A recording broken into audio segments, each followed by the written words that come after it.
Saludos, bienvenidos a esta nueva edición de Cuba Encuentro con la Memoria, del Instituto de la Memoria Histórica Cubana contra el Totalitarismo.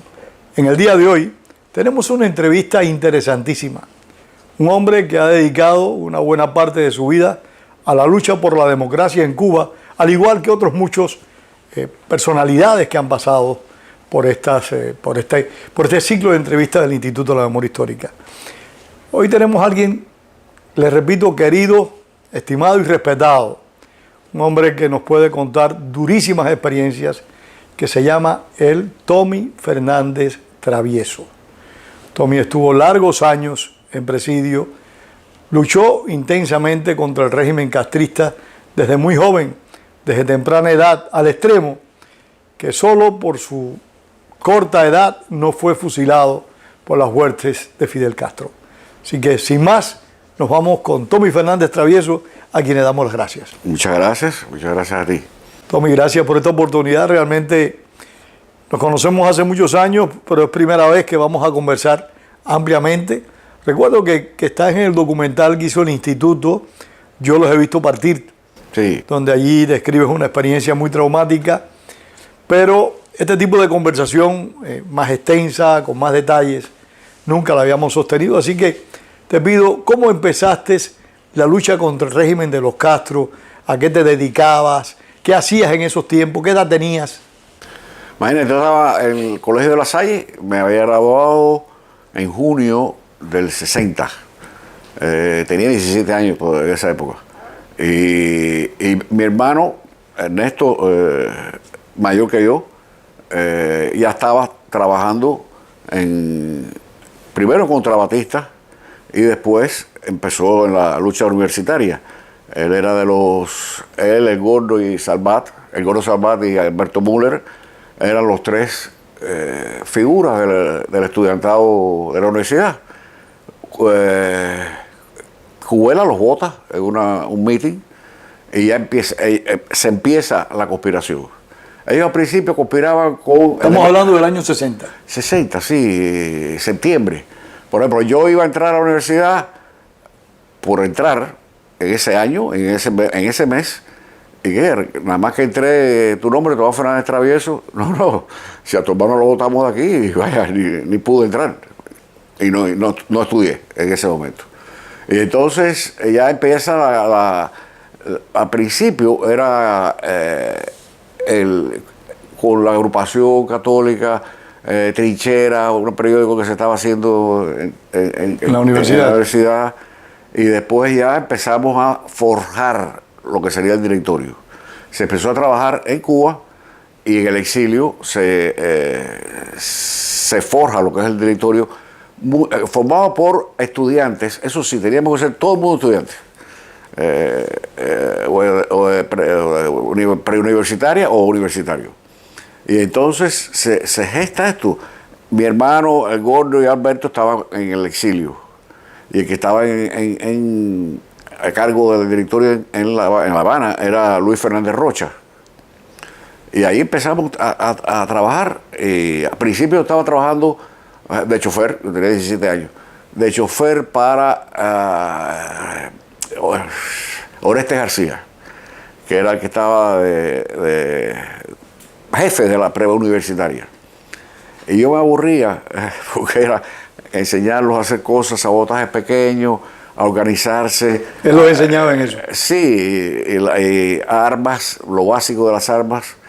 Y nada, entonces empiezo a visitar la casa de Julito Hernández Rojo, y ahí me empato con Virgilio Campanería, que era el jefe de suministro del directorio.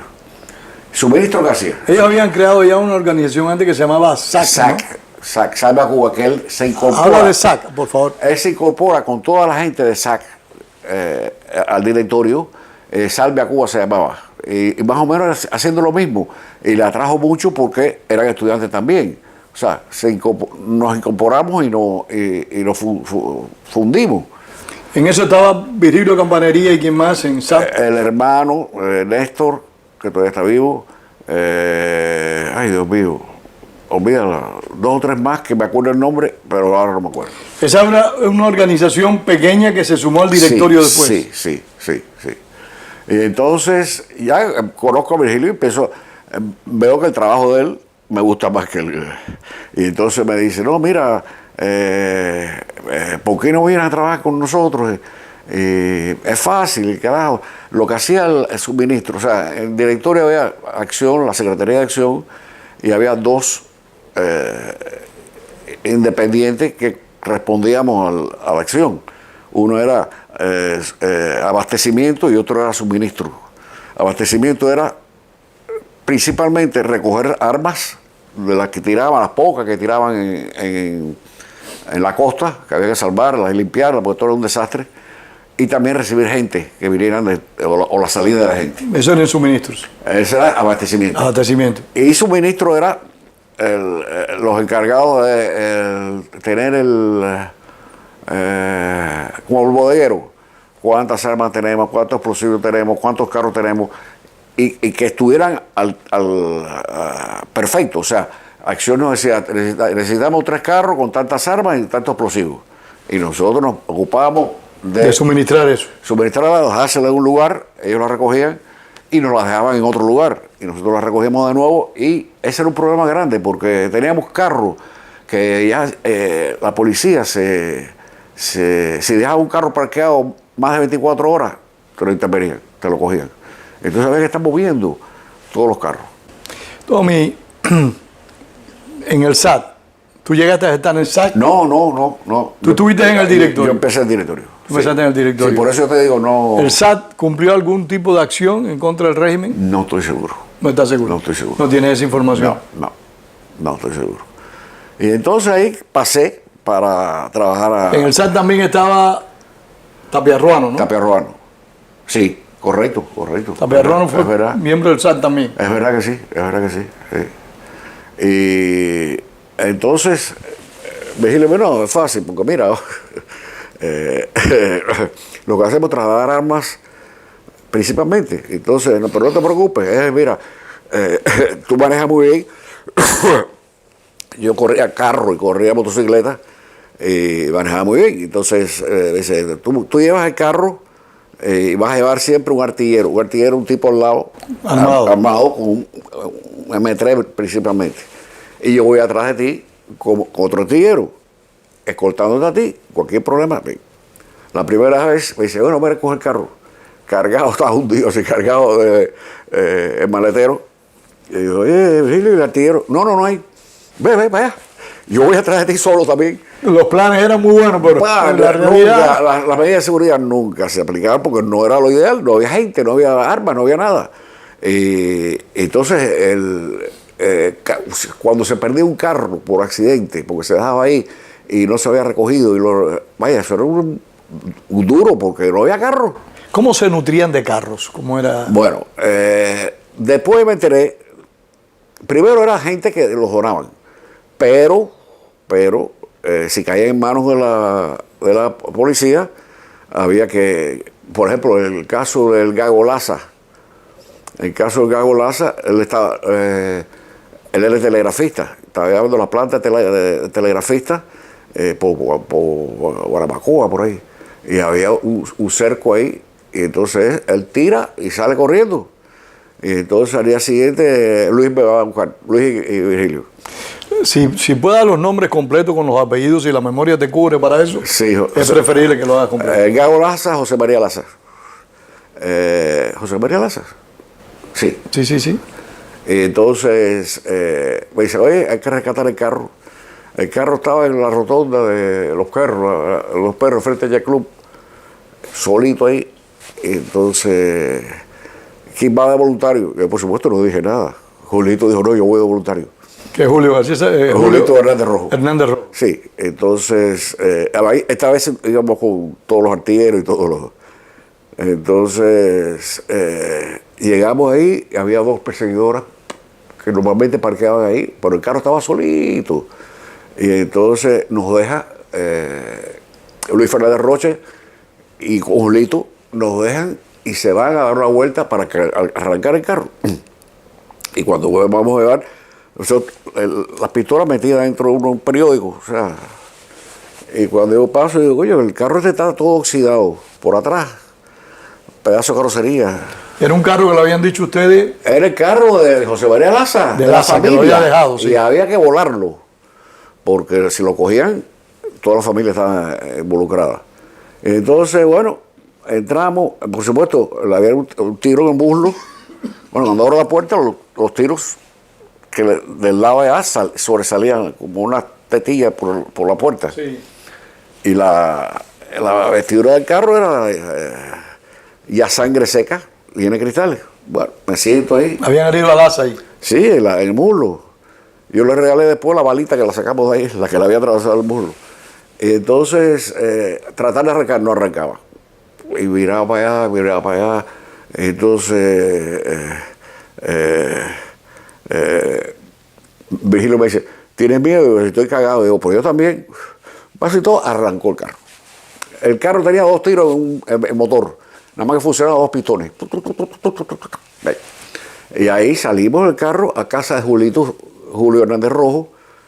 Pues ahí tuvimos que, con un cincel, eso lo hice yo, quitarle todas las plaquitas de identificación del carro, los números de motor, cincelarlo de carajo, y le pusimos 5 libras de C4. Eso fue una semana antes de quedar preso, porque ya estábamos presos cuando volaron eso en la universidad, volaron el carro en la universidad. En la universidad. Y soy yo divino, la verdad. Pero con 5 libras de C4 tiene que haber sido divino. Entonces, ya te digo, esas eran las cosas que se funcionaba día a día y era full time, o sea, las 24 horas del día. O sea, Virgilio me iba a buscar por las mañanitas a la casa y o el carro de él o el carro mío. Y pensábamos, mira, tenemos que hacer esto. Se complicó en enero del 61, se complicó porque hubo una ley del gobierno cubano que decía, todo el que tenga armas. Creo que era la 988, ¿no? Yo no me acuerdo. Automáticamente fusilado. O sea, en 24 horas se era ejecutado. Entonces, los que nos guardaban las armas, poca gente, familia, etcétera, oye, no puedo. Entonces, a buscar armas, y ¿dónde se metían? Y estuvimos como una semana en eso, tratando de salvar lo posible. Y más o menos sí, se pudieron salvar mucho. Pero eran armas, por ejemplo, que nos prestaban. Por ejemplo, nosotros nos cogen, nosotros caemos el 27 de marzo del 61. Y nos habían prestado Marcial Arrufe. Que también murió. Bueno, había muerto 4 días antes. Sí. Lo mataron en su casa con la mujer y con el bebito. Sí. Y entonces estábamos, bueno, ¿qué hacemos con estas armas ahora? Aquí se les va a devolver porque nos habían prestado. Y en eso estamos y nos cogen nosotros ahí. Tommy, antes de seguir en esta, que ustedes los apresan, quisiera que me relataras cómo pudieron sacarle la bala al Gago. No, la bala le atravesó el muslo. Le atravesó el muslo. Y se depositó en el carro. En el carro, sí. Tuvo suerte, ¿eh? Sí, perdió mucha sangre. Porque oye, estaba lleno de sangre seca ya. Pero bueno, se salvó. Y ahora exponió hace poco. O sea, ya estamos cayendo como pajaritos uno tras otro. Sí. Y te digo, 20 acciones, por ejemplo, la gente de acción eran irresponsables, porque siempre estaba enfadado con ellos, porque esto era típico. Cogía un carro, y entonces cuando tú abres el carro, se enciende la luz. No se podían permitir eso. Entonces cogían la pistola, y rompían el cristalito con todo eso. Entonces siempre todos estaban los carros rotos. O cuando ya nos entraban en el carro, se suponía que estaban limpios. O nos decían dónde están las armas, dónde están los explosivos. Y no, mentira. O sea, de repente tú estabas llevándote un carro de un lugar para otro, una perseguidora al lado, y tú frenabas y rodaba por abajo del asiento un arma. Una granada. Y entonces, vaya, era. Pero oye, uno no medía el peligro y nada, era una camaradería increíble. En esa época no había el menor atisbo de que hubiera un infiltrado, porque todos nos conocíamos de distintos lugares. O sea, se cometían errores, pero no había infiltrado. No había infiltrado. Y errores muy pocos se cometieron, la verdad, para lo ingenuos que éramos. Entonces, por ejemplo,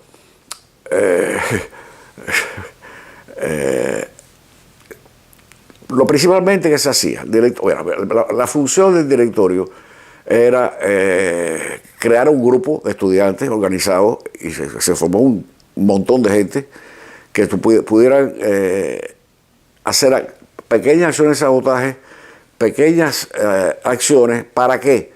Para cuando la gente de la invasión, que ya se sabía, y el plan original de la invasión era desembarcar en las villas o en cualquier lugar de Cuba, hacer una cabeza de playa, pero para impedir que la tropa de Castro pidiera eso, íbamos a hacer sabotaje. Y había un plan excelente que se llamaba la toma de La Habana. Y entonces cada organización tenía sus funciones. Nosotros principalmente era obstaculizar, o sea, inmovilizar puentes, tomar universidades e institutos. La toma de la universidad estaba todo programado. y cuando llegara ese momento, tirarnos. A combatir, sí. Formar el caos para que no pudieran irse las tropas de Castro a combatir a los revolucionarios. Entonces, por supuesto, ese día ya yo estaba preso. Ese día todos los telegrafistas nuestros llamando para Estados Unidos, ¿qué es esto? ¿Esta es la verdad?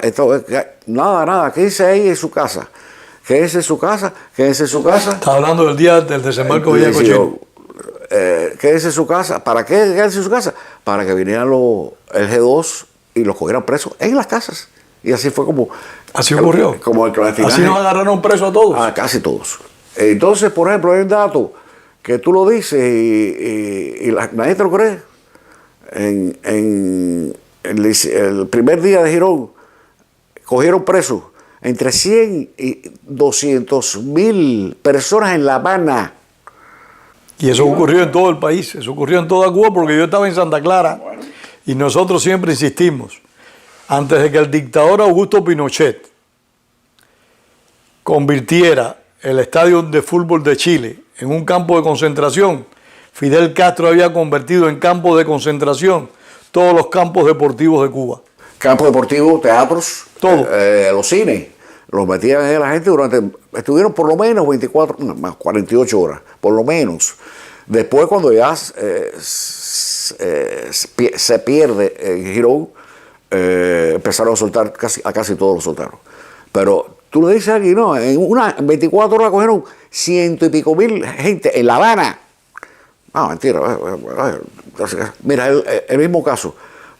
Cuando yo salí en libertad, el mismo caso de gente que me conocía, pero de lejos, no sabía nada. Llegué aquí, entonces, chico, ¿cuántos años tú estuviste preso? Porque le decía, no, este está preso, estuvo preso. ¿Y cuántos años tú estuviste preso? 19 años. Me pasó 2 o 3 veces. Se cambiaba el tema, me miraban para otro lado, y yo dije, espera. O creen que estoy diciendo mentira, o la cabecita no le da que uno puede estar 19 años preso. Empecé, ¿cuántos años estuviste preso? 3 años. 3 años. Oye, pero debe haber sido Una horrible. barbaridad. Qué barbaridad, 3 años preso. Me reía porque, vaya, así. Tommy, ¿a qué edad caíste preso? Yo había acabado de cumplir 18 años. 18 años.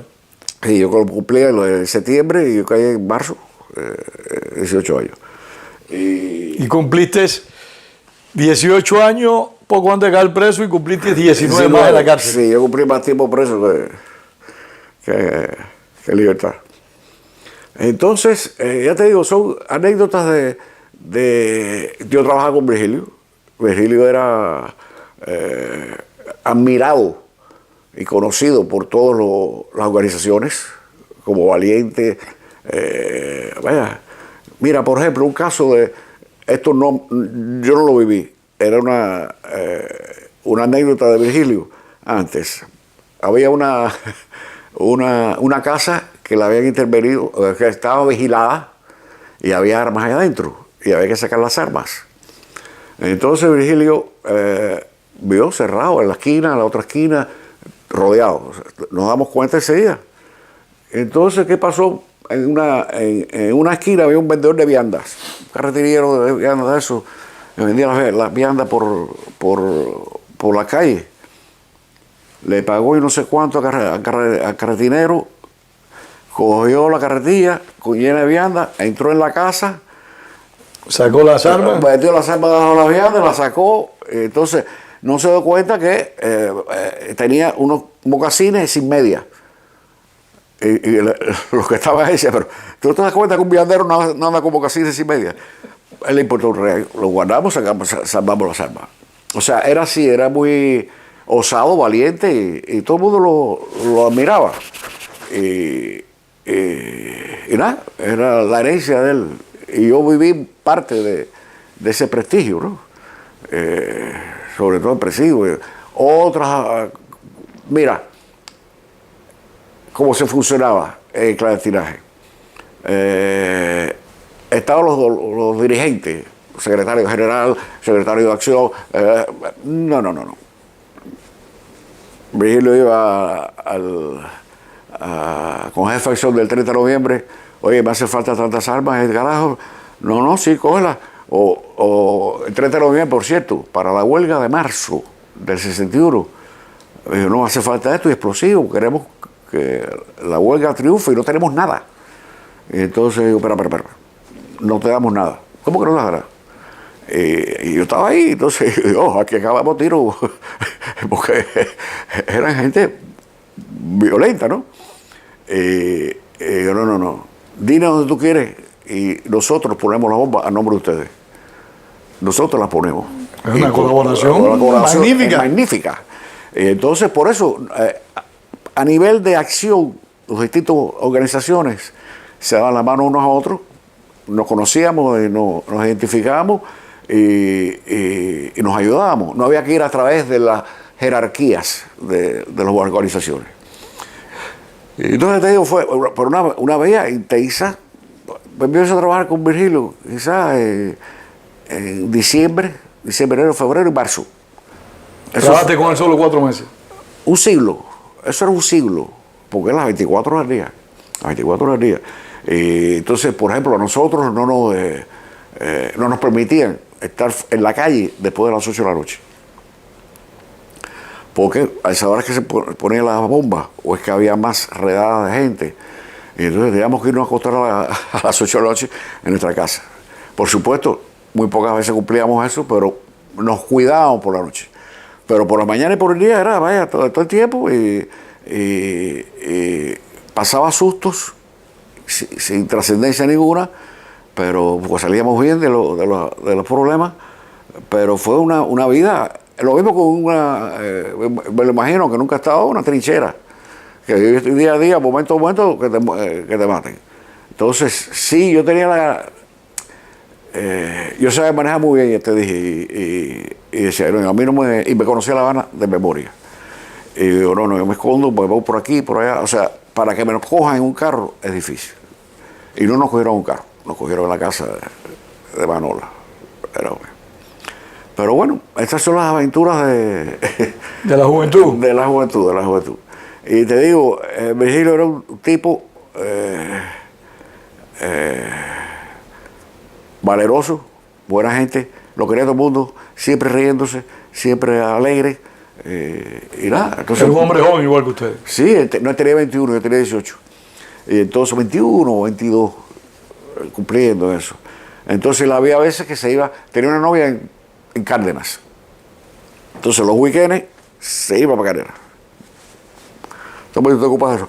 Los weekends cuando se ponían problemas, se perdió un carro, había que buscar el carro y él estaba por allá. Entonces a arreglar esto, arreglar lo otro. Tenías tú que ponerte para O eso. sea, entonces, pero bueno, nada, volvía y ya estaba todo arreglado. Otras veces teníamos que ayudar a la gente de abastecimiento.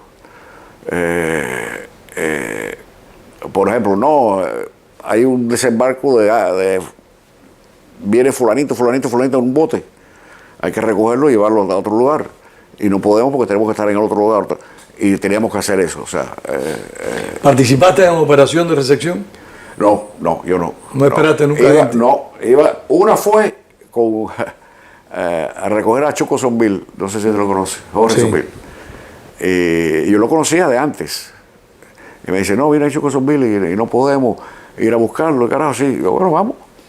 Y yo tenía que buscarlo, Virgilio estaba por arriba. Y a última hora me dijeron, no lo voy a buscar porque él va a trabajar de telegrafista del MRR. No va a trabajar con ustedes. Entonces, cada uno tenía telegrafistas, porque yo no sé si eso se ha aclarado. Los telegrafistas eran miembros de la Brigada 2506. Sí, que eran entrenados, fueron entrenados en UCEPA. Correcto. Y entonces los mandaba individualmente a hacer un enlace entre la brigada y las organizaciones.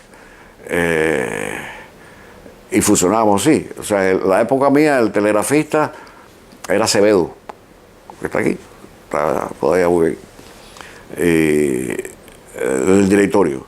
Pero yo conocía muchos telegrafistas del R, del P, porque ya te digo, en el nivel nuestro, Inferior hubo todo el mundo se conocía, todo el mundo había una comparación increíble. Sí.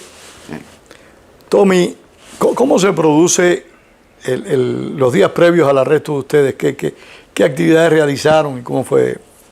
Mira, eso fue una semana dantesca, porque primero matan a Rufe. Después... ¿Puedo hablarnos un poquito de Arrufe para que los televidentes puedan conocerlo? No me acuerdo. Marcial Arrufe. Marcial Arrufe. ¿De qué organización era? Yo creo que Marcial era de unidad. Bueno, entonces, por supuesto, nos había prestado unas armas. Te puedo decir cuántas toman y cuál era, porque era 4 por San Cristóbal, 4 M1, porque teníamos que llevar el control. El control porque había que devolverlo. Sí, ellos vivían él y la esposa vivían en un edificio pegado al río, como de 10 pisos. La esposa de él creo que se llamaba Digna. Yo no me acuerdo, no la conocí nunca. Y entonces, para entrar en el edificio, un edificio moderno, había que tocar abajo para que abrieran arriba. Y él estaba arriba, ya sabía que lo estaban buscando, pero él siguió viviendo en el apartamento con la esposa. La esposa estaba en estado.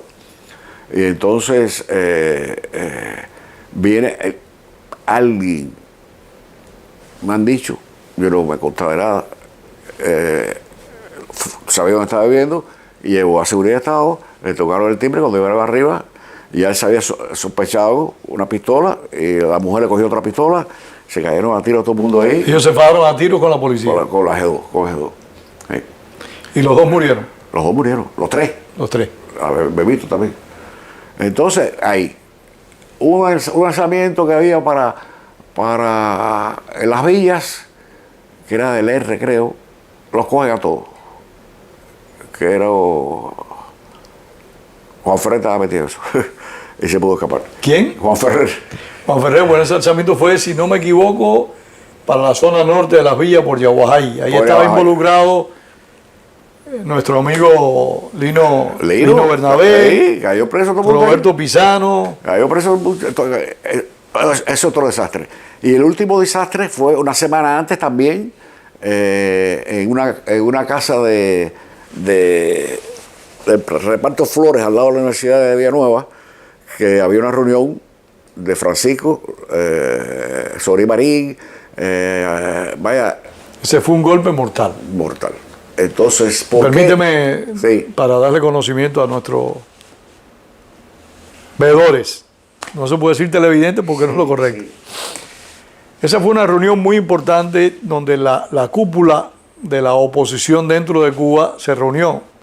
El comandante Humberto Sorí Marín, Rogelio González Corzo, no era familiar mía, Francisco, que era la personalidad, el coordinador. La personalidad más importante de la oposición en ese momento, y varios más se reunieron, fueron, según informaciones, detectados por pura casualidad. No fue una labor de la seguridad del Estado, fueron detectados por casualidad. 7 de ellos fueron fusilados, y ahí, con tu permiso, se cuenta la anécdota. Humberto Sorí Marín había sido amigo personal del dictador, su compañero de bachillerato, de universidad, había estado alzado en la Sierra Maestra con Castro, fue comandante del ejército rebelde, ministro de Agricultura, y Fidel Castro, se cuenta, le prometió a la madre de Humberto Sorí Marín que él no sería ejecutado, que no sería fusilado. Y ahí mismo ya estaban fusilando, en ese momento se dice, a Humberto Sorí Marín. Esa es la crueldad extrema de ese personaje que, por suerte, el pueblo cubano y el mundo ha ido conociendo a profundidad. Perdona. Pues ese fue un golpe fortísimo. Devastador. Entonces, nosotros... Ahí cayó también el hermano de Mingo Trueba. No, y sé la lista de todos porque todos fuimos amigos. Los que no conocía, nos conocimos en la cabaña. Por lo siguiente, después más adelante. Pero esa causa fue. Después de eso, estamos yendo a la casa, fuimos a la casa donde teníamos las armas. Ahí ellos fueron detenidos antes que ustedes. Sí, 2 o 3 días antes. 2 o 3 días antes. Sí. Y entonces, ya te digo, esos 10 días fueron dantescos para la revolución nuestra. Entonces teníamos que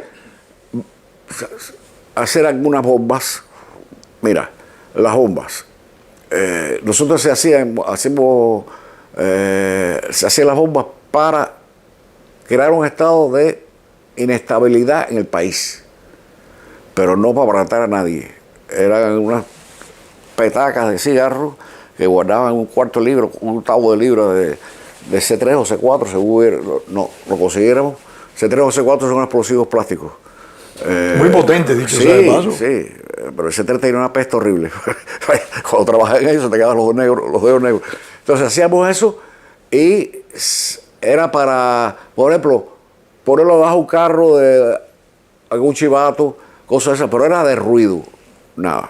Y yo protestaba, decía, oye, vamos a ponerle metralla, porque nos están matando uno tras otro y nosotros estamos jugando con los... No, y te cogían con una bomba de esa que era de ruido y te fusilaban igual que si hubiera sido otra bomba. Correcto.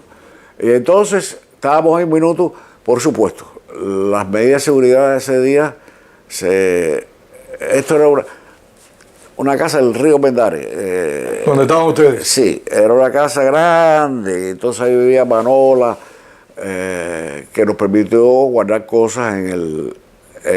Manola, ¿qué? ¿Recuerda el apellido? Manola Álvarez Borbón. ¿Vive todavía? No, se separó. Separado de la casa principal estaba el garaje y había abajo como un cuarto de choferes, cosas de esas. Y de ahí, esa era la mejor casa que teníamos nosotros, porque de ahí te tirabas para el río Mendares, cruzabas, era difícil cogerte. Entonces, nada. Tenías un escape directo. Sí.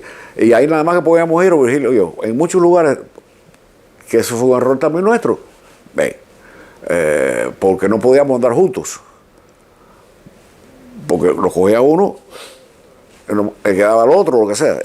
Aquí se jodió. Muchas armas se perdieron por eso, nadie pudiera buscarlas. Entonces, estábamos ahí 10 minutos y en eso veo, en casa de Manola tenía un novio que era un tipo que estaba infiltrado en otra organización. El tipo estaba infiltrado en otra organización. ¿Era un agente de la seguridad infiltrado? Claro. Y entonces él nos vio, parece, entrar un par de veces muchachos, regar 10 minutos e irnos. Y entonces esa vez entramos y llamó al G2. Y ahí nos rodearon ahí. Entonces, como no teníamos las leyes de seguridad, no estabas trabajando en esto, siempre tienes que tener una pistola, una ametralladora armada y rastreada. Siempre. Y una granada de mano, por lo menos. Como la seguridad, vamos a estar 5 minutos nada más, dale, rap. Y los 5 minutos nos cogieron. Y los 5 minutos nos cogieron. Entonces. ¿Les ocuparon armas y esas cosas ahí? Sí, las armas de Marcial Arrufe. Explosivo también. Entonces, nos llevan para el G2.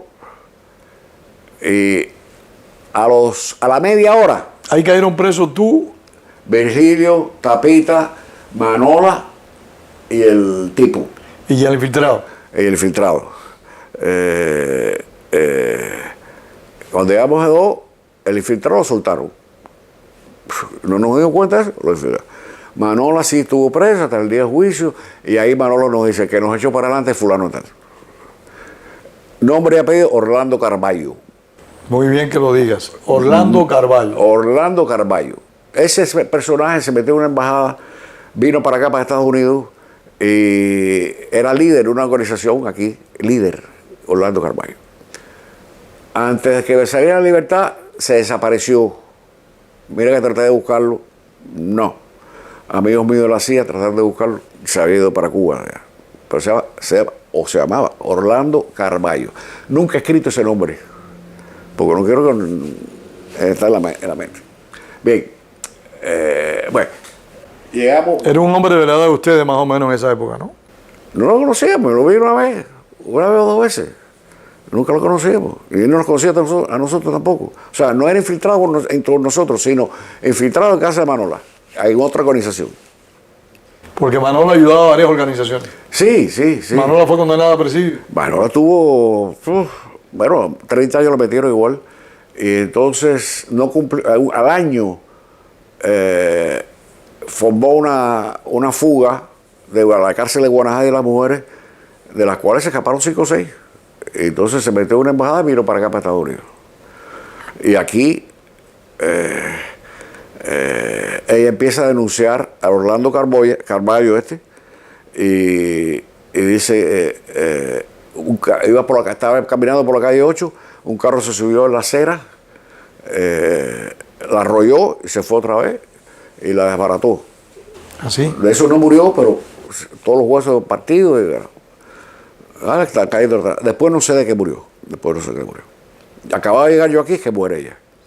Y ya, acababa de llegar yo aquí, y ya no estaba Orlando Carballo aquí, ya se había ido. Entonces te digo, cae el grupo de Sorimarí, de Francisco, si tuviera la memoria, Dios mío, que la esclerosis del carajo. Todos lo conozco, porque llegamos a la cabaña. Y cuando llegamos a la cabaña, ya en la cabaña, cuando tú llegabas a la cabaña, todo el mundo sabía en la cabaña quién eras tú. Y sabía por qué estabas ahí y si estabas complicado o si no estabas complicado. Entonces, muchos conocidos míos, amigos míos, oye, llegué, mira, la cama. Me permite para reestructurar. En la casa de Manola fueron arrestados tú, Virgilio, Tapita, Manola y este tipo, Orlando Carballo. Tapia Ruano. Tapia Ruano, sí, Tapita y Tapia Ruano. Entonces, te digo, llegamos a la cabaña, en el G2. En el G2. Todavía estaba el G2 en eso, en quinta y 14. Quinta y 14. En el G2, imagínate, tenía 17 años. Acababa de cumplir 18. Entonces, nos separaron en distintas celditas de G2. Y una vez venían a buscarme un viejito, vestido miliciano. Me decía, mijito, ¿por qué? No, perdón. Acaba de llegar a G2, nos llevan a la oficina de Barbarroja. Piñeiro, comandante Piñeiro, que era el jefe de ese momento del G2. Sí. Y después pasó al Departamento de América, pero en esa época era... Entonces ahí tenía una reunión y nos entran a nosotros y a Manola. Y entonces, mira para eso, sí, ya sé que los cogieron ustedes. estudiantes, católicos, de escuela católica, eso de los curas le lavaron el cerebro. Pero bueno, ¿por qué no hicieron, no se alzaron? Si se alzan, le metemos 30 años, pero meterse con explosivos y terroristas, no. Ya le dieron ya lo que iba a pasar. Ustedes se los vamos a fusilar. Sin ir a juicio ya. Ya sí, entonces ahí fue de repente. Yo acepto, nos decía, yo acepto esto, que hasta entrado esto. Lo que yo no acepto es que tú estuvieras conspirando con Manola. Y Manola dice, fulano, y empieza a decirle malas palabras. Tú y yo conspiramos contra Batista, y tú eras un muy cobarde, y tal día. Manola le dijo todo eso a ella. A Piñeiro. Y ahí nos votaron para el carajo. Entonces, a mí me hace, era guapa la señora. Ahí no hacen un solo interrogatorio. A mí. Y me llevaba el viejito que me iba llevando para el interrogatorio. El viejito se me decía, chico, habla. De todas maneras te van a fusilar. Pero habla, chico, habla. Y yo así, como no. Llegué allá. Entonces, investigando el cambio de nombre, porque mi hermano estaba en la isla de Radio Swan, porque él hablaba por las noches, transmitía por Radio Swan. Hermano tuyo es el que es sacerdote. El que es sacerdote. Le también a mí. Que no, ¿por qué tú eres Tomás Fernández Pérez y no Tomás Fernández Travieso? Y entonces, una identificación falsa que tenía. ¿Cuál tú quieres ser? Yo ese mismo. Y entonces, dice, no, ¿y qué estaban haciendo? Nosotros papelitos y más nada. Y yo trabajaba en Virgilio y papelitos. No, pero hay armas. Yo no tengo idea de eso. Yo no tengo idea de eso. Mi madre estaba presa en G2. ¿Tu mamá? Sí. Entonces me dice, ¿tu madre es muy religiosa? Y digo, sí, ¿por qué? No, porque ella está ahí, está fumando unos problemas cuando estaba presa, y cara. ¿Sabes con quién estaba presa? Con Gladys Chinea. Imagínese usted que eso era. Gladys es una mujer excepcional también. Y esa amistad duró hasta que mami murió. O sea, fíjate si. Gladys Chinea es otra mujer excepcional. Bueno, entonces en eso, el primer día que estamos presos en G2, veo entrar armas. Y digo, coño, pero estas no son nuestras. Cargamento, no son nuestras. Y entonces, no. Yo estaba en la celda con él, o no, nos enteramos después.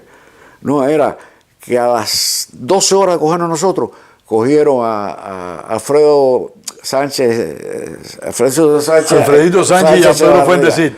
Y a Pedro Fuentecito. Que se batieron a tiros correcto. En la calle. Y los coge, ¿verdad? Entonces, por Virgilio nos enteramos, una amiga nuestra, que sale en el libro de Cecilia, pero no lo voy a decir aquí, que era que Ramiro Valdés estaba enamorado de ella, y ella obtenía información, y entonces le dijo, no, mira, de ustedes tres, olvídate, el caso no está en mis manos, Ramiro, sino Fidel lo tiene y van a fusilar a 2. Y bueno, ¿en el caso de ustedes? Sí, perfecto, Virgilio, tú y yo, y Tapita, que fue accidentalmente que estuviera con nosotros ese día, no hay problema. Entonces, a los 5 días... Eso se lo dijo esta amiga nuestra a Virgilio. Y Virgilio me lo dice en un momento de un cambio de celda para otra. De celda para otra. Pues ustedes estaban separados. Sí. Entonces, por fin, a los 5 días estar en G2, nada, traslado. Entonces, también nos habían dicho, hay posibilidades de que los rescaten a ustedes. ¿Sí? ¿Va? Hay que decirle, también para beneficio de los veedores, que se organizaron varias acciones de rescate en Quinta y 14. La única que yo sepa que resultó exitosa fue la de Blandín, que la organizó el MRR, que entraron vestidos de oficiales del ejército rebelde y sacaron a Blandín de la seguridad del Estado. El jefe de facción nuestro lo trató de hacer porque era muy amigo nuestro, de Virgilio. ¿Quién era? Miguelón. Bueno, imagínate, pero Miguelón es Miguelón. Entonces, por eso yo quiero tanto Miguelón. Entonces, iba a costar más muertos que, que los otros tres. Entonces, no se desechó. Nos vienen a buscar en un carrito, como un van cerrado. Y nos vienen a buscar y estábamos nosotros tres, Pedro Fuentecid, Alfredo y otro más. No se sabía quién era el otro. Y nosotros ni hablábamos, porque ahí... ¿Ustedes no conocían a Alfredo ni a Pedro? No, tampoco. De oído sí. Y entonces era de Quinte 14, Miramar, pasar por abajo del túnel de la bahía para ir a la cabaña, ¿no? En el medio del túnel se para el carro. ¿Y ustedes dijeron ahí? Nos abre la puerta de atrás para que cogiéramos fresco. En el camión había 2 guardias y atrás había 3 guardias y una perseguidora del G2. ¿Y esto? Y yo nos miramos, a lo mejor nosotros, aunque se había cancelado. Y le digo, Pedro... Ustedes estaban al tanto del potencial rescate. Ustedes Claro. ¿Cómo les pasaban la información a través de la visita? No, una sola visita de esta muchacha que fue a ver y le dijo lo del rescate potencial. Sí, es posibilidad, pero se canceló, nos dice. Entonces, Pedro y Alfredo, miran a ver los carros, si ustedes conocen un carro de ustedes, porque yo estoy viendo a ver si conozco los carros nuestros. Nada, estuvimos 15 minutos. Ardiendo ahí, en ascuas puras. Las puertas abiertas, un guardia afuera, 2 sentados en la perseguidora y nosotros adentro. Y digo, ¿y esto? ¿Qué trampa? De repente, sin decirnos nada, cerraron las puertas, arrancaron el carro y fuimos para la cabaña. Yo nunca averiguaba por qué fue esto. A lo mejor estaba andando y después me dijeron, sí, lo que no se sabía exacto a qué hora era. No era asalto a la cabaña, era asalto al caballón. Pero no sé a qué hora iba a ser el traslado, no se supo. Y por eso fue. La gente del... Si te descuidas, los guardias estaban confabulados. Claro, por lo menos en el camioncito. Y llegamos a la cabaña. Entonces la cabaña de ellos nos reciben de maravilla. Y el primer día. Después, ¿tú ibas a hablar con alguien? No. Sí, me daban de lado. Y digo, coño, ¿pero qué es esto? Los compañeros presos te dan de lado. Sí, y en eso llega la causa de Sorimarí, que fusilaron a 7, pero había como 10 o 12. Y yo me acuerdo, por las noches, todavía en esa época nos dejaban salir por las noches al patio central. Nos podíamos... comunicar. Sí, pero era el grupo de esta causa, nosotros, Pedro Fuentes Pedro Fuentes y Alfredo. Los demás por fuera mirándonos. Entonces, después me explica, pero te lo voy a decir, nosotros cantando, haciendo chistes, que todo el mundo, ¿quién cantaba acá? Que tiene una voz, el Café Regil. Bueno, cantaba y la gente mirando. Milton. No, Regil, no. Bueno, primo hermano de... bueno. Han pasado 60 años, amigo mío. Nosotros tú. Sí. Más de 60 años. Entonces, después me lo explicaron. Dice, lo que estaban ahí, decía, no, es que todas las noches matan gente aquí. Y ya no aguantamos más hacer amistad o estrechar la amistad que teníamos. Gente que van a fusilar, sí. No, que va. Bueno, cuando pasó todo, y ya volvieron a hacer todo el mundo así, vaya, conmigo. Pero era curioso porque te molestaba. O sea, coño, pero un de lado que te daban horrible. Mira, con el caso, ahí me pasó, con Aníbal, que está ahora jefe de sección de 30 de noviembre, aquí. Sí, Fernández, sí. Aníbal. Estaba ahí, y ya estaba preso. Cuando cae preso él, se queda jefe de sección de 30, uno que yo conocí por nombre de Nelson. Y entonces, la última vez, oye, mira, Virgilio dice, a hablar con Nelson, que tiene chivito. Chivito. Entonces, Aníbal no. Iván, ¿está por aquí? Dice, no puedo verlo. Pero Iván era para hablar de una cosa, un malentendido, una vez. No, ¿pero por qué? Lo fusilaron anoche.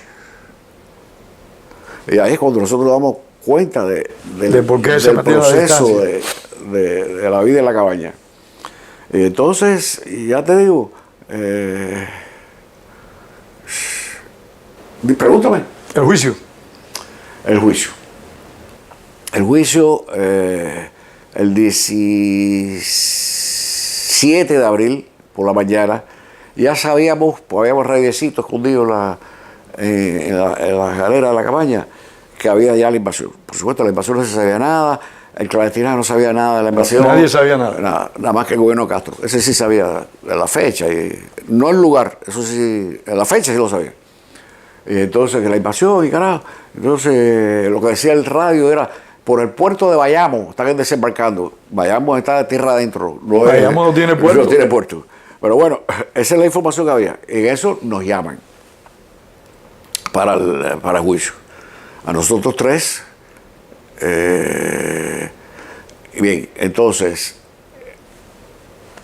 una semana antes. ¿Dónde celebraron el juicio? ¿El mismo? En la misma cabaña. No, a las afueras. O sea, el castillo de la cabaña, tienes que salir del castillo de la cabaña por el puente levadizo.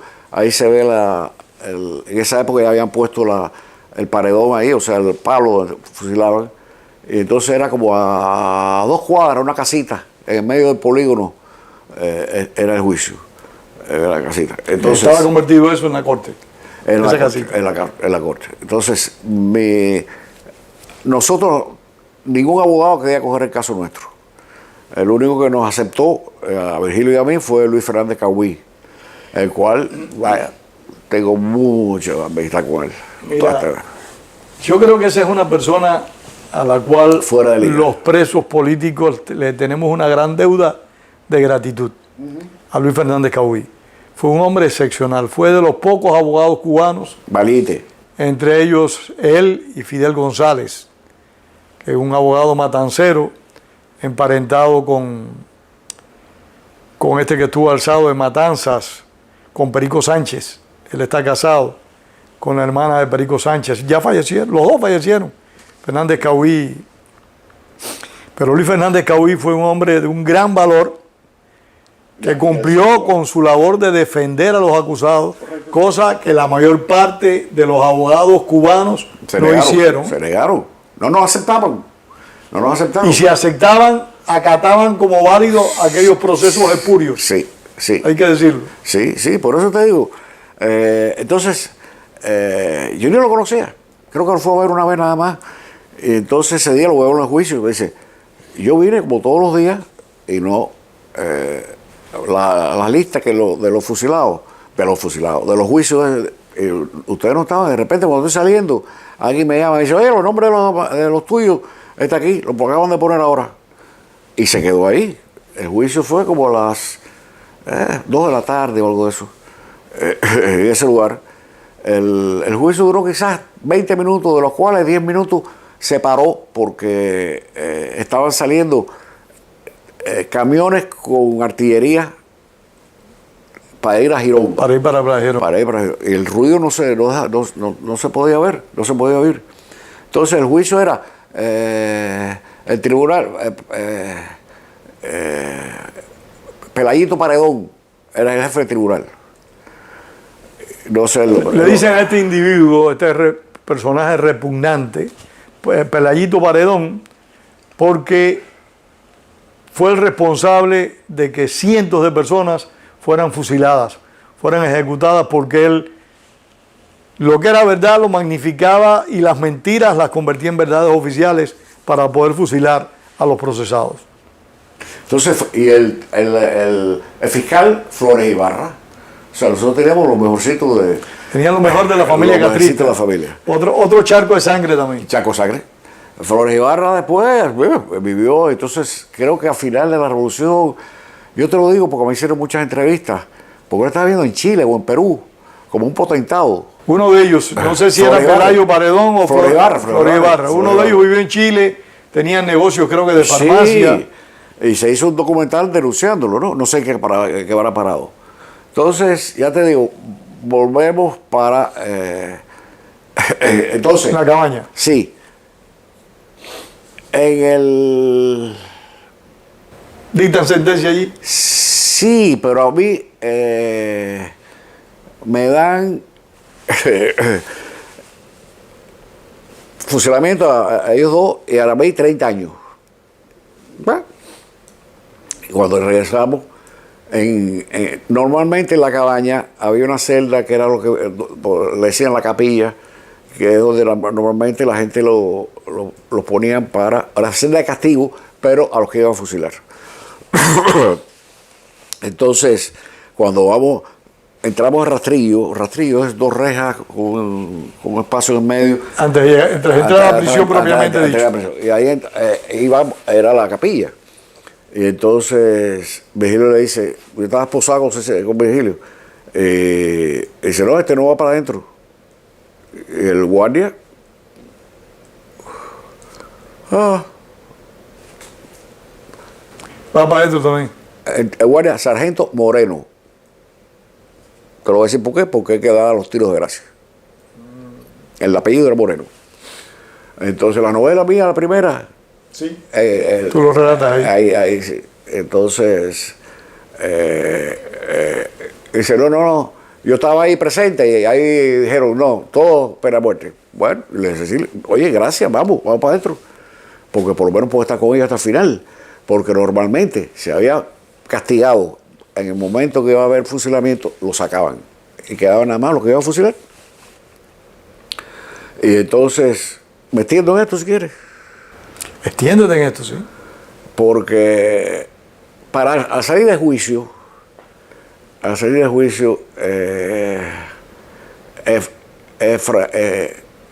Efraín tenía una causa con Carlos Rodríguez Cabo, que eran de unidad. Tú dices, Efraín, que fusilaron junto con Solí Marín. Sí, no, el día antes. Sí, pero que lo fusilaron en el mismo grupo de Solí Marín. No, con nosotros.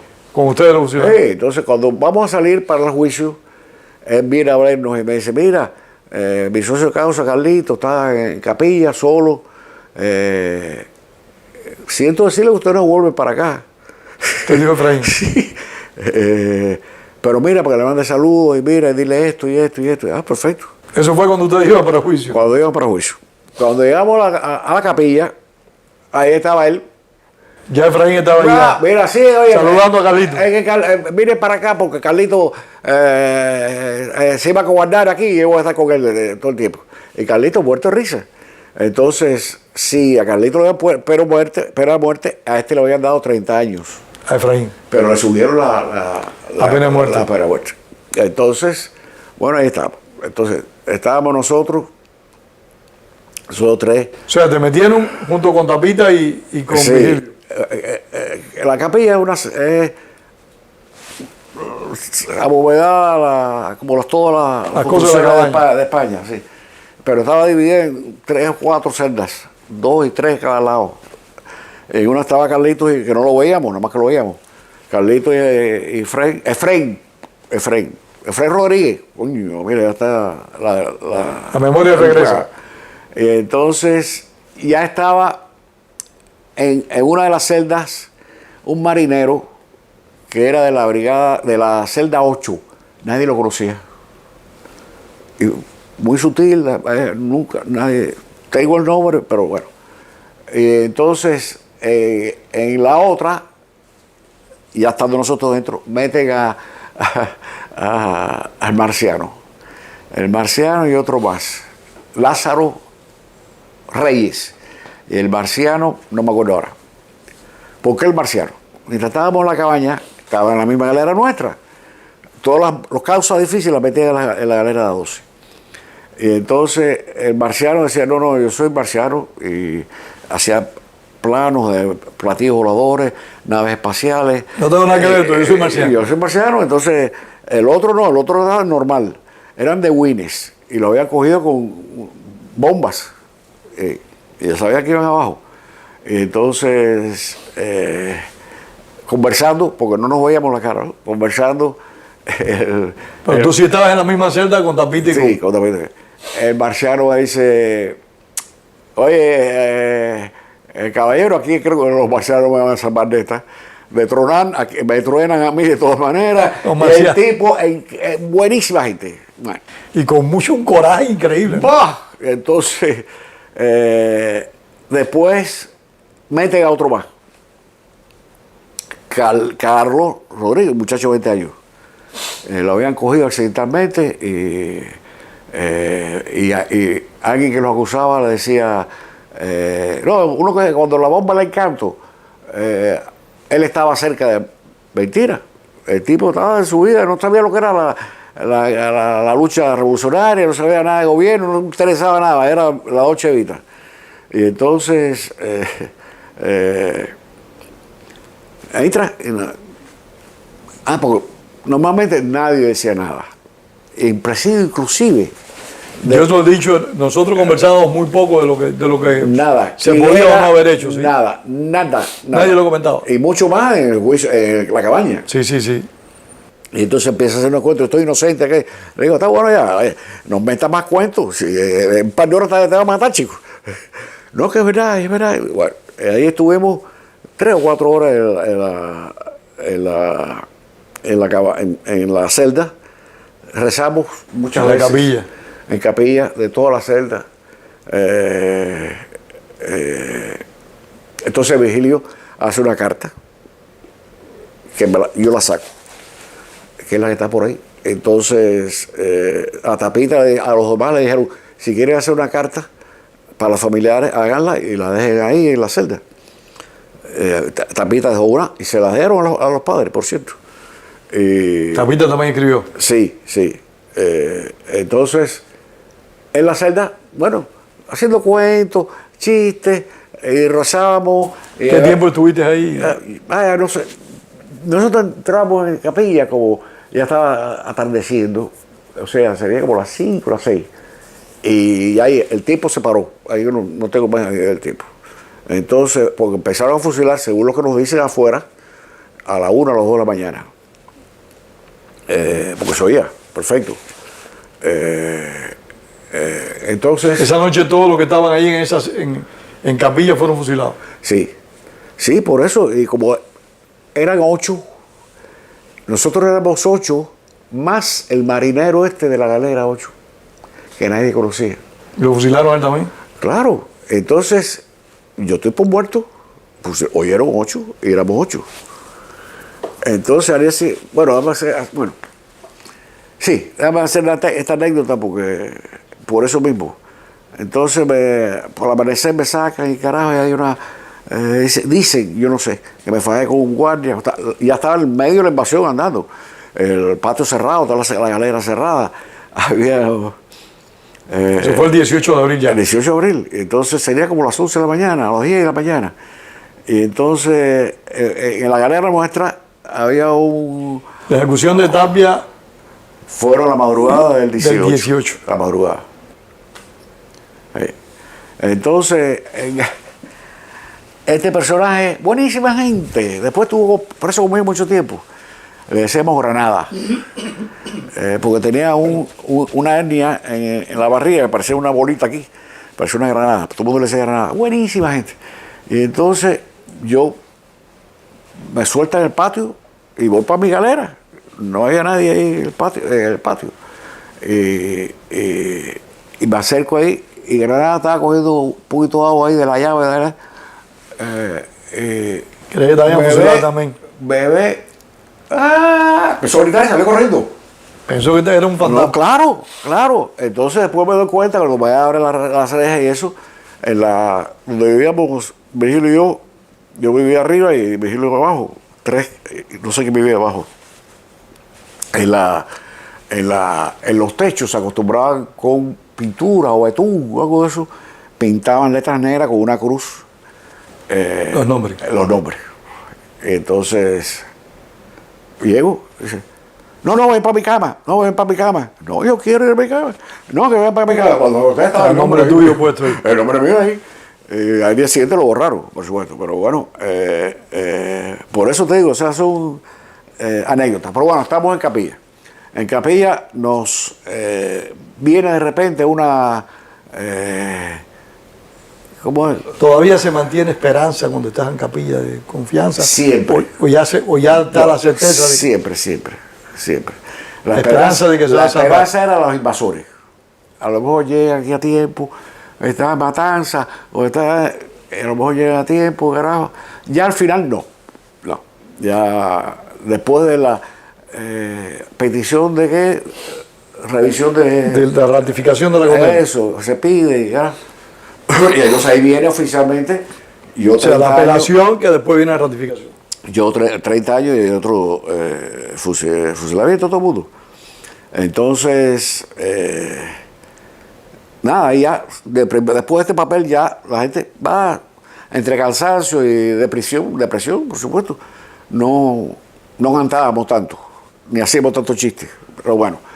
Según fueron pasando las horas. Sí, pero todos ellos, sobre todo Efraín y Carlitos, me tratan de transmitir, como yo sé que me voy a quedar vivo, toda la vida de ellos. Y mi hija, y mi esto, y mi esto, y esto. Lo único, agarrándose a la vida.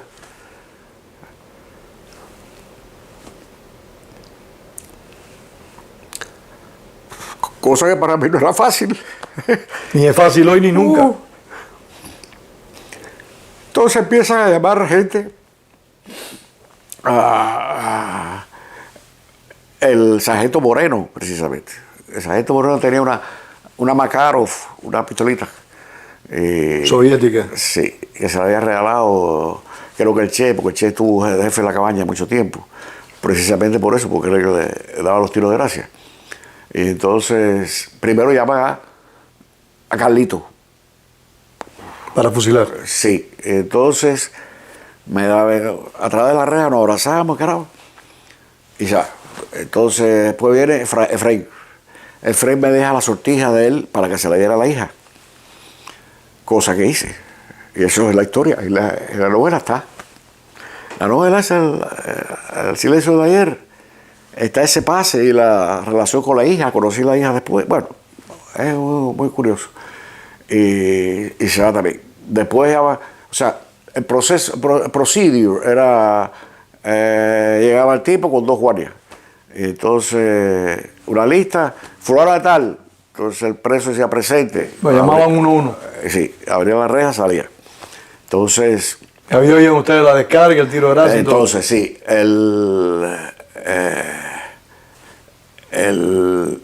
oíamos un jipe, el sonido de un jipe, 4 o 5 minutos se demoraba, y entonces oíamos las voces de mando, los tiros y el tiro de gracia. Perfecto, porque el palo lo habían movido, el palo de fusilamiento lo habían movido antes. Los presos no oían esto, pero movieron más cerca y ahora sí se oía todo. Los voces de mando, lo que gritaron la gente. Una campaña de intimidación total. Lo que gritaba la gente. Entonces, saca a Virgilio. Y Virgilio lo había puesto en su carta. Y me dice, todo voy a gritar un viva Cuba Libre, viva Cristo Rey, viva Cuba Libre, viva el directorio, que le va a roncar los cojones. Te digo así, camaradería. Ahí salió y se oyó perfecto. Se oyó perfecto. Lo gritó todo. Todo. Entonces, 3 tiros de gracia. 3. Entonces, en eso, yo estaba abrazado con Ya estaba solo tú en ese momento. No, Taperruano y con Carlito, el muchacho este. Entonces, Taperruano me decía, oye, ojalá yo vaya después. ¿Ve? Entonces, por fin lo llaman, nos abrazamos y salió.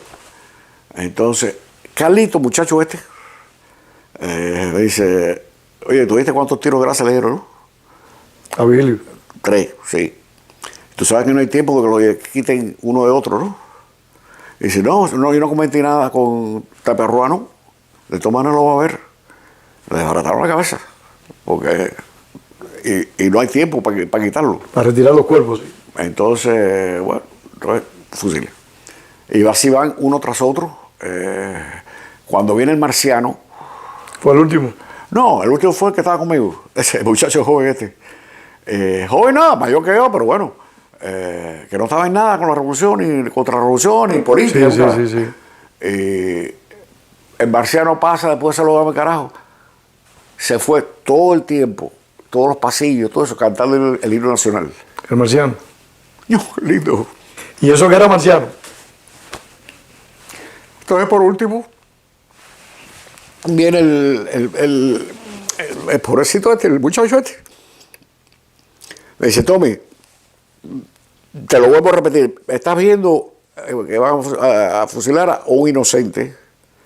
Y estaba bien, estaba entero el hombre. Así, me dice, por cierto, cuéntame los tiros de gracia que me den y me los cuentas de arriba. Y se fue. Nadie estaba ni triste, ni bravo. Es que era una mierda, era yo.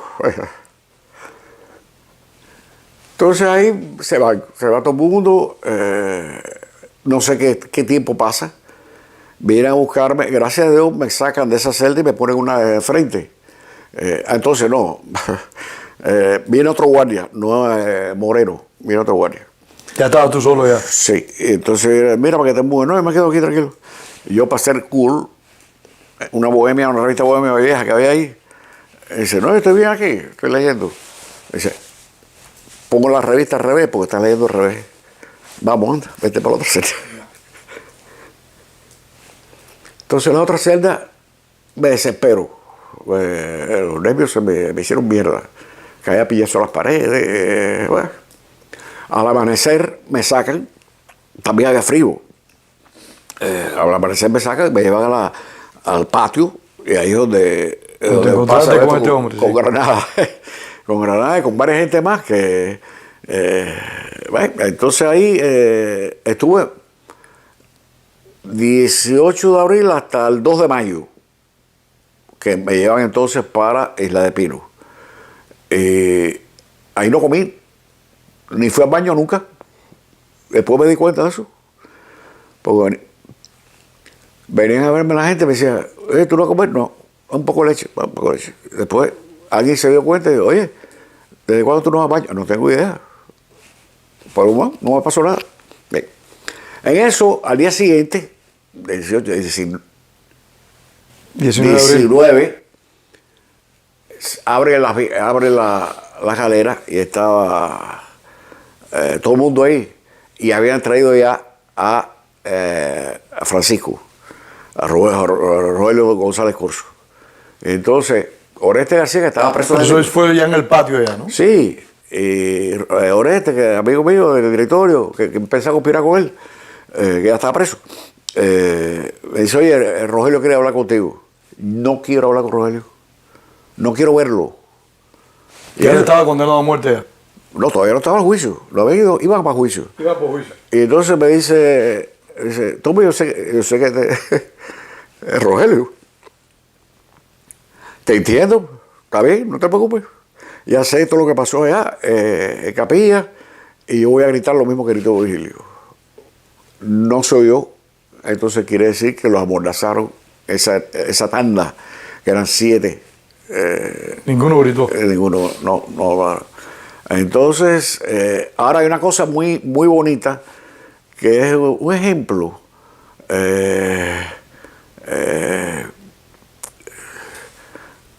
En la cabaña, la mayoría era gente del ejército batista, los que controlaban todo porque eran más gente y llevaban más tiempo ahí. Entre ellos estaba, Dios mío,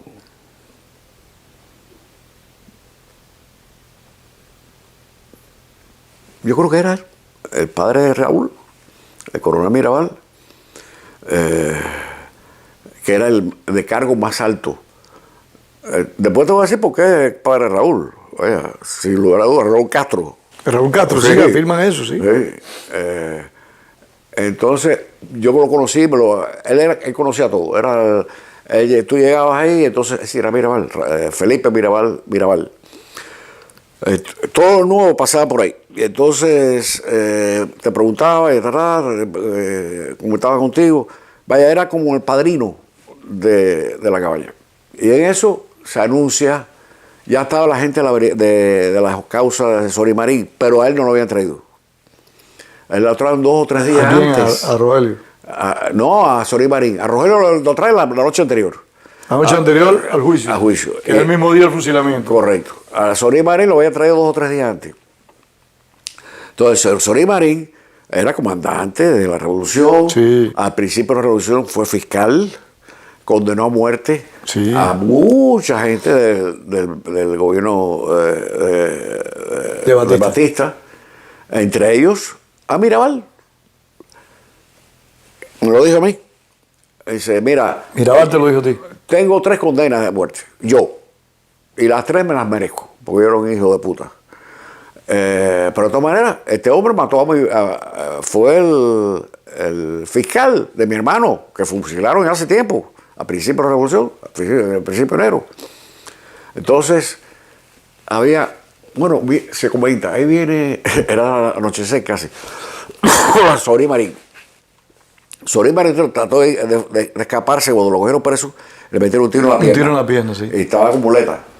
Y entonces. Y lo fusilaron con muletas. Sí, y cuando estaba en el rastrillo, el patio así, en la puerta, a esperar que entrara, ¿y qué van a hacer la gente? Mucha gente está aquí, son condenadas por Sorimarín, entre ellos Mirabal. Entonces, silencio, abre la reja, y en eso viene desde su galera Mirabal. Despacito, le abre un camino. Llega donde está Sorimarín y se suelta la muleta. Y dame un abrazo. Aquí, y dame tu bultico de ropa y carajo. Y dice, de ahí para afuera, tú eres mi enemigo y si puedo te mato. Ahora, de aquí para adentro eres mi hermano. Qué bueno que pongas ese ejemplo. Ahora, de aquí para adentro es mi hermano. Qué grandeza de alma la de ese hombre en ese momento. Y tú coges mi cama y mis platos y todo. Y así fue. Y así fue. Así Qué fue. enseñanza. Sí. Eso es las cosas más bonitas que he visto. Porque ya te digo, pues haberle dicho, me cago en tu madre, que acá la pillazo, lo que. Y lo mataban ahí, ¿no? No. ¿De ahí para afuera? Sí, oye, te mato. 10 millones de veces. Pero aquí para adentro es mi hermano. Así que vamos. Agárrate de mí, bota la muleta mierda y dale, vaya. No, vaya, eso, es que también en esa época, oye, acuérdate, la cabaña, era todas las noches mataban a 1, 2, 3, a veces más, 7, 8. Entonces, era, los nervios, no tenías nervios, no tenías nada. Yo no viví eso, yo viví un poco tiempo eso, gracias a Dios. Pero los que estaban ahí desde el 1 de enero, todo este grupo de militares de Batista, estaban ahí desde el 1 de enero. Sí, esa gente la vivieron muy cruda también. Bueno, pues Felipe Mirabal, cuando yo conversé la primera vez con él, carajo, dicen que yo soy el padre de Raúl. El padre es un funcionario del gobierno. Y se reía. Entonces. Nunca lo afirmó ni lo negó. No, ya al final sí. Al final lo afirmó. Sí, ¿no? Quien iba a visitarlo era Lina Ruz. Lina Ruz fue a visitarlo. Toda la visita con un pastel que le gustaba, una caja de tabaco que le gustaba. O sea, Lina Ruz era de visitarlo, ese era el amor de Lina Ruz. Entonces, Mirabal nunca lo fusilaron. Estuvo preso, estaba en el hospital mucho tiempo. Coge un cáncer y entonces. Murió preso él. Coge un cáncer y lo sacan para una casa con un guardia. Y ahí estuvo atendido unos cuantos meses hasta que murió. Pero era una casa, preso en una casa. Entonces, el que más ayudó a él, fue Celia Sánchez. A Mirabal. Sí, porque, vaya, es el padre de Raúl, de Juanita, de otra más. Todos son chinos. Oye, tú lo ves, y ves a Raúl Castro. Igualito, igualito. Pues el coronel Felipe Mirabal, ese es la anécdota. Bueno, después yo voy para Isla Pino. Nos meten en Isla Pino. En Isla Pino estamos como 6 años, hasta el año 67. Y nos traen de nuevo para la cabaña. Y entonces, yo paso en la galera de él, por la Wilaya. Wilaya era una torre. Las torres de las camas. Por la Wilaya de él. Me dice, jovencito, ¿tú no vienes a saludarme? Yo, Felipe, tú me viste 2 o 3 días, hace 6 años, 7 años. A mí no se me olvida nada. Tu compañero acá son Virgilio Tapita. ¿Qué memoria tenía el tipo ese? Padre Raúl. Pues son muchos detallitos que a lo mejor ahora el que está oyendo esto dice, está un poco desorganizado porque aunque he tratado de seguir, pero cosas que no se conocen. Mira, es que después también pasaron tantas cosas, quizás más graves, y estas cosas tan detallitos se olvidan. O sea, sí, así es. Se pasan por arriba de ellos. Las pequeñas cosas se van perdiendo. Y él, por ejemplo, esto de Mirabal, la parte humana de este hombre, es increíble, es increíble. Es una grandeza muy grande, sí, ¿no? Haber hecho eso. Sí. Y entonces, como ves, yo tengo 3 penas de muerte, las 3 me las merezco. Me diga eso. Sí, no decir que... yo fui malo. Y nada, entonces... Pero bueno, yo lo decía públicamente que se merecía las 3 penas de muerte. Sí, me lo dice a mí, que me acaba de conocer. A todo el mundo se lo decía. Y el hermano también. O sea, el hermano eran de la Guardia Jurada. Guardia Rural. De la Guardia Rural. Guardia Rural de Banes. Vaya. Por eso el padre de Raúl es el mismo. Es curioso, como un pueblecito de Cuba dio tanta gente. Y gente mala. Y buena, de todo. Batista. Mala. Los Castro. Malísimos. Mirabal. Los Díaz Malar. Todos esos son de ahí. Y tú dices, coño. La historia cubana se concentró ahí. Está en Banes. ¿Qué pasó ahí? ¿Qué cóctel hicieron ahí? ¿Qué genes hicieron en ese lugar? Sí, es curiosísimo, Porque todos eran amigos. Tommy, de verdad que ha sido una charla muy emotiva y que he sentido profundamente. Te repito, hemos conversado, pero nunca tan extenso. ¿Hay alguna otra anécdota que recuerdes que quieras decir antes de terminar esta conversación? Bueno, hemos hablado de 6 meses. Faltan 19 años. No. 19 años cruentos, durísimos. 19 años. A ver. No, cosas muy bonitas, ejemplos humanos. Por ejemplo, imagínate, yo tenía 18 años, acabo de cumplir, y cuando nos llegan para Isla de Pino, en un avión de carga, el primer avión que iba después de la invasión, a Isla de Pino.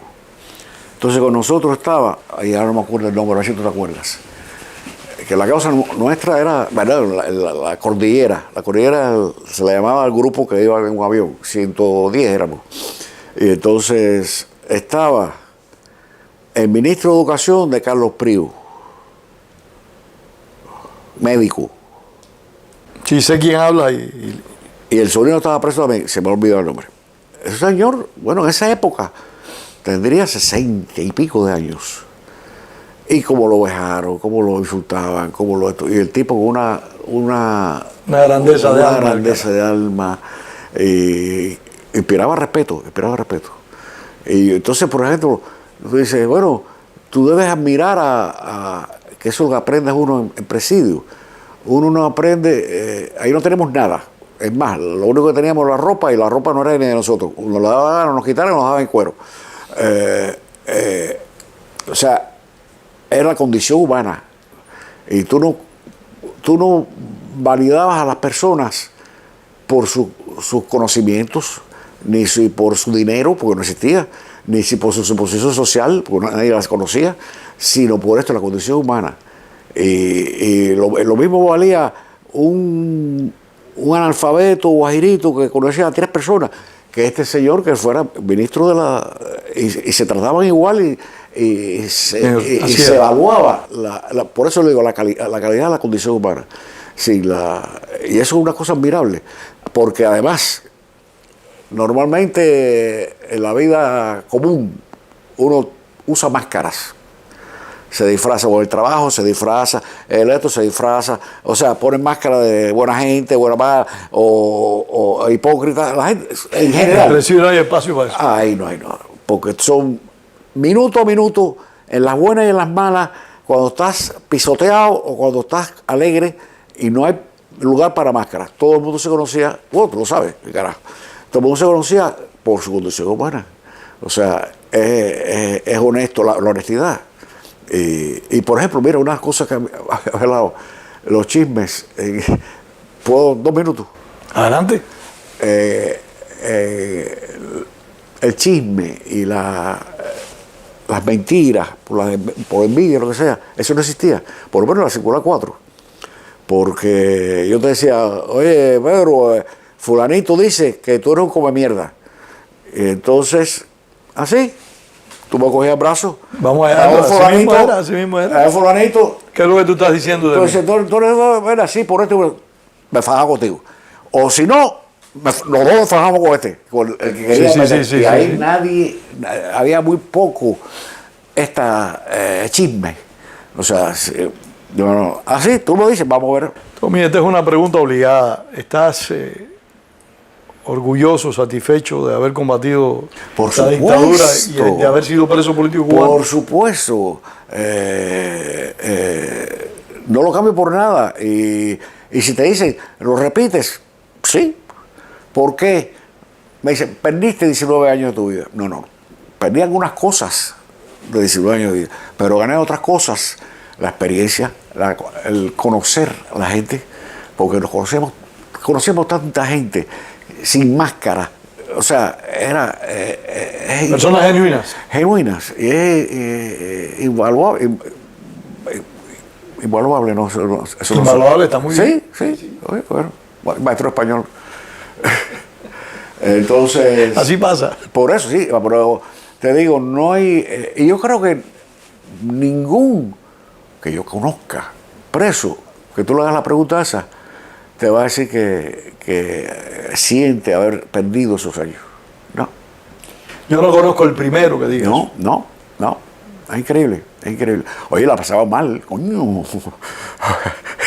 Como nos vieron hasta con el cubo. El cubo así nos daban en la cabeza. Tommy, muchísimas gracias. No, gracias a ti. Sí. Muchas gracias. Gracias a ti y que sigue esta labor. Hay que seguirla. Gracias a nuestro director Wenceslao Cruz, que es quien hace posible estas entrevistas.